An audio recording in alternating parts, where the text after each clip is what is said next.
In just 5 days, Nepal changed forever. What started as a peaceful voices of GenZ quickly turned into a storm that shook the nation. This is the story of those 5 days. मेरो बच्चाको रगत खान्छ त्यो रगतको पैसा त मैले लिन्छु भित्रबाट बन्दुक चलेर हाम्रो साथीलाई छातीमा गोली लागेको छ चोक चोकबाट निस्कन थाले युवा Uncontrollable Gen Z protests.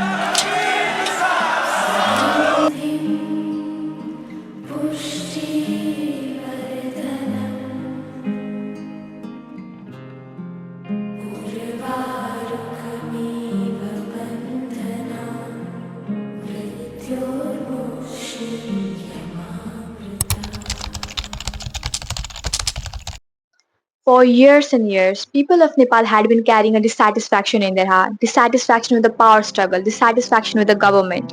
Thousands of people leave Nepal for their better future, and those who remain here are still dissatisfied, but with a hope for a better time. And for years and years, people have been hearing about the cramped prosecutions, corruption scandals, control, and recently censorship. And between the dissatisfaction, a social media trend called exposing Gen Z emerged in Nepal, where people, especially Gen Z, expose the lavish lifestyle of people linked with the political ties. Well, what started as a few videos only suddenly became a movement. And as it was going everywhere, government decided to ban 26 social media apps from Nepal. Then somewhere between this, a date was chosen. September 8. In Nepal, history was about to be made. It started peacefully. Students, youth, and ordinary citizens marched for justice, for change, for their future, with colorful placards, graphical chants, and people calling out to the government to change its way. But peace didn't last long. Children in school uniforms were caught in the violence, and lives were lost. Nepal cried that day.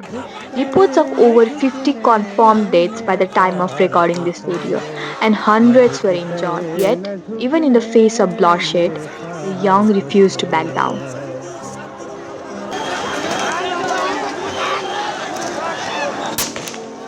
After everything happened that day, the standing home minister resigned, citing morality. However, the prime minister did not. Day 1 showed us the cost of speaking truth in Nepal, and it also showed the courage of Gen Z. The protests grew angrier, buildings were set on fire, political leaders were beaten and chased out by fed-up citizens. And for the first time in decades, the powerful felt powerless. And also, videos and photos of people who were assumed as political ladders involved with political leaders circulated where they were posing and acting as if they were part of Gen Z movement. Countless losses were made. Many criminals were set free from the jail. Public and government properties, even Nepal's biggest supermarket, was burned to ashes. And slowly, the country started to burn.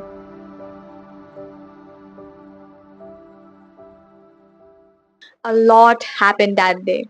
Things that should never happen. And yet, the fire only burned brighter. And then came the revelations. Crores of rupees were discovered in the home of a former prime minister. The standing prime minister resigns, and slowly, big politicians, especially ministers, are escorted by the army away from their homes to safe houses. While the number of deaths is still piling up, trust, already broken, was shattered into pieces. On day 3 and 4, Nepal wept, but Nepal did not stop. The streets were quiet, the army took over security duties.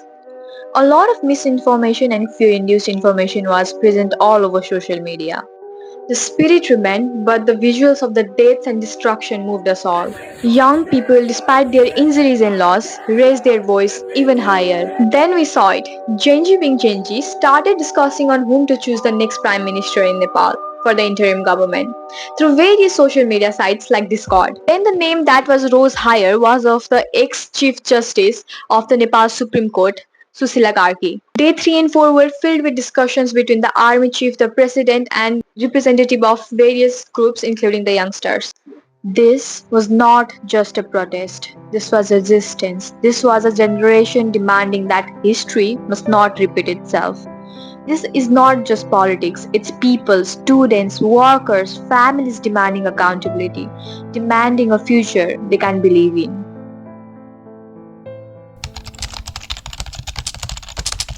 And then on day 5, Honorable Susila Karki, exactly at 9 p.m. on 12th September, was sworn by the President as the interim Prime Minister of Nepal. She also made the history of becoming the first female Prime Minister of Nepal, also the 42nd one.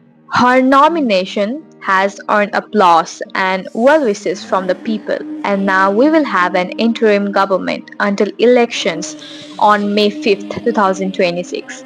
For the first time, the people felt heard, the scenes were emotional, and these 5 days have turned a lot of us who stayed away from politics into chronic news watchers. And for the first time, we really felt victorious. But this victory did not come cheap. It came with lives lost, cities scared, and a country shaken to its core. During these 5 days, world saw what the Nepali youths are made of: brave, resilient, and unstoppable. Gen Z did not stay silent. They demanded a future. And now there is a little hope in all of our heart that Nepal will become more transparent, accountable, and prosperous one.